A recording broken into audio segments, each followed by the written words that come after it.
ఏంటో పిల్లలు లేకుంటే నిద్రే రాదు. వాళ్ళను పిలుద్దాం, వాళ్ళ పక్కన ఉంటే నిద్ర వచ్చేస్తుంది. ఇక్కడున్నారా శిశు ఛాయ? రండి పడుకుందాము. ఎలాగో పడుకునే నువ్వే కదా, నువ్వు పడుకునేదానికి మేమెందుకు? కాసేపు చదువుకొని తర్వాత వస్తాంలే, వెళ్ళి పడుకోపో మమ్మీ.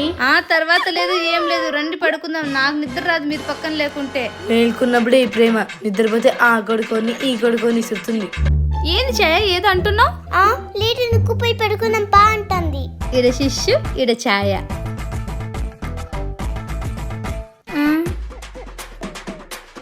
శిష్యు ఛాయ ఏంటి కింద పడుకుంటాండ్రు? ఇక్కడ పడుకుంది రండి. ఎలాగో వచ్చే తర్వాత కిందకే కదా. ఏదో నిన్న జరిగిందని ప్రతిరోజు అట్లనే జరుగుతుందా? వచ్చి పైన పడుకుంది రండి. సర్లే వస్తాంలే, మళ్ళీ నువ్వు కాల్ వేసావు అనుకో వెంటనే కిందకి వచ్చి పడుకుంటాం. ఎక్కడైనా చిన్నపిల్లలు వేస్తారు కాళ్ళు, ఇక్కడ రివర్స్ నువ్వు వేసావు. వేయండి. రండి పడుకుందాం ప్లీజ్.